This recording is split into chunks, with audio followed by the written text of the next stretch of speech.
নমস্কার বন্ধুরা, প্রচণ্ড গরম পড়েছে আর গরমের হাত থেকে বাঁচার জন্য আমরা নানান রকমের শরবত খেয়ে থাকছি।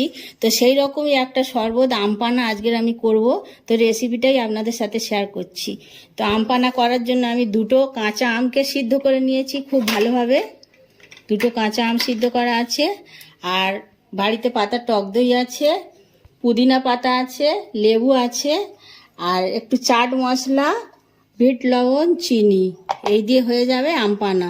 তো প্রথমে যেটা করব, আমি এই সিদ্ধ করা আমটাকে আমের কাতটা বার করে নেব। এরকম হাত দিয়ে চেপে আমের পাল্পটা বার করে নিয়েছি। এবারে একটা মিক্সার গ্রাইন্ডারের মধ্যে আমের পাল্পটা দিয়ে দিলাম। দিয়ে দিচ্ছি 2 চামচ টক দই,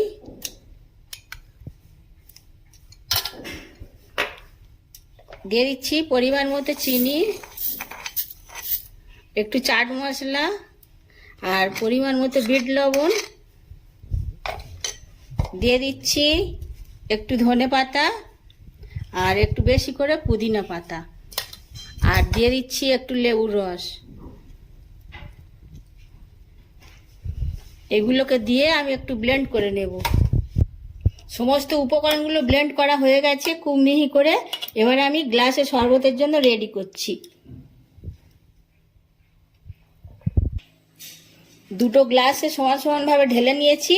এবার ওপর থেকে দিয়ে দিচ্ছি ফ্রিজে রাখা ঠান্ডা জল।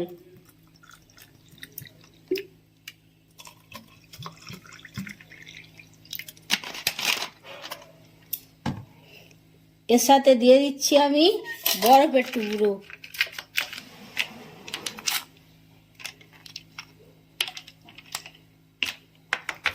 আর দিয়ে দিচ্ছি জলজিরা, ওপর থেকে জলজিরাটা ছড়িয়ে দিলাম।